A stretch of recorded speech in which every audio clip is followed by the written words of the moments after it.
তিনি জিজ্ঞেস করছেন যে সকালে উঠে কি আমি কি খুঁজি, আমি জায়নামাজ খুঁজি, সকালে উঠেই আগে নামাজ পড়ি। ঘুম থেকে উঠেই তিনি জায়নামাজ খুঁজতেন। দিনের শুরুটাই করতেন নামাজ পড়ে। এমনকি 2009 সালে যখন সরকার প্রধান হিসেবে শপথ নেন, তখন হাতে ছিল তসবিহ।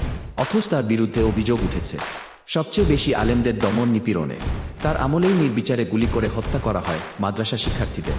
এমনকি বলা হয় দেশের মাদ্রাসাগুলি হয়ে যাচ্ছে জঙ্গি তৈরির কারখানা। সাবেক প্রধানমন্ত্রী শেখ হাসিনার এক সময়ের ব্যক্তিগত সহকারী মুক্তিযোদ্ধা মতিউর রহমান রিন্টু তার আমার ফাঁসি চাই কি বইতে লিখেন, শেখ হাসিনার সবচেয়ে বেশি অপছন্দ ছিল নামাজি মানুষ।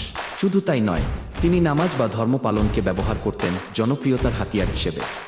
একই বইতে মতিউর রহমান রিন্টু লিখেন কিভাবে শেখ হাসিনা লোক দেখানোর জন্য মাইকে ঘোষণা দিয়ে নামাজ আদায় করতেন। ছাত্র জনতার গণ অভ্যুত্থানের মুখে 5 আগস্ট পদত্যাগ করেন শেখ হাসিনা।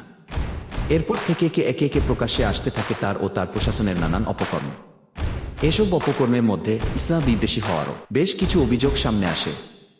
যেমন কোটা সংস্কার আন্দোলনের সময় গ্রেপ্তার হওয়া 17 বছর বয়সী ফাইয়াজ এক বেসরকারি টিভি চ্যানেলে দেওয়া সাক্ষাৎকারে বলেন তাকে যখন রিমান্ডে নেওয়া হয় তখন ডিবি অফিসে জামাতে নামাজ হতো এবং সেই নামাজের সিসিটিভি ফুটেজ চেক করা হতো। যদি ফাইয়াজ নামাজ পড়তেন তাহলে তিনি শিবির কর্মী। ঢাকা বিশ্ববিদ্যালয়ের জহুরুল হক হলের এক শিক্ষার্থী বলেন 6 মাস তিনি গোপনে গোসলখানায় শুধুমাত্র ফরজ নামাজটুকু আদায় করেছেন, কারণ ছাত্রলীগের কর্মীরা মসজিদের সামনে দাঁড়িয়ে থাকত আর দেখত কে হলে নামাজ পড়ছে।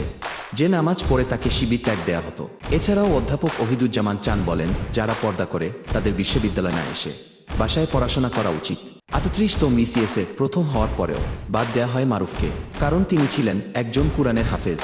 আয়না ঘরে আটকে রাখা বন্দীদেরও ধর্ম পালনে দেওয়া হতো বাধা। আয়না ঘর থেকে বেঁচে ফেরা ব্যারিস্টার আরমান বলেন আশপাশের মসজিদ থেকে আজানের অল্প শব্দ পাওয়া যেত, কিন্তু আজানের সময় উচ্চ শব্দে ছেড়ে দেয়া হতো গান।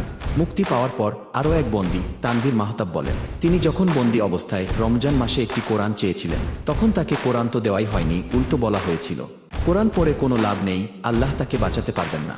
এছাড়াও আওয়ামী লীগ আমলে মামলা, গুম ও নির্যাতনের শিকার হন বহু আলেম ও ইসলামী বক্তা। চলন্ত ওয়াজ মাহফিলে স্থানীয় নেতারা অপমান করতেন বক্তাদের, অর্থাৎ যে কোনো বক্তা যদি সরকারের জুলুম নিয়ে কিছু বলতেন তাকে করা হতো অপমান, অপদস্থ। এমনি কোটা আন্দোলনের শেষের দিকে ছাত্রদের পক্ষে দোয়া চাওয়ায় চাকরি হারান অনেক মসজিদের ইমাম। শুধুমাত্র মামলা বা অপহরণই না, 2013 সালে শাপলা চত্বরে দেশের কওমি মাদ্রাসা শিক্ষার্থীদের উপর চালানো হয় গণহত্যা।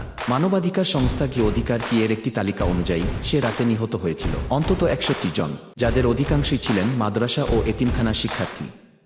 এসব ঘটনা দেখে নেটিজেনরা বলেছেন শেখ হাসিনাই ছিলেন বাংলাদেশের সবচেয়ে বড় ইসলাম বিদ্বেষী মানুষ, আর তার আমলে মুসলিমরাই ছিলেন সংখ্যালঘু। Ahmed Mamun, MMN for Happy।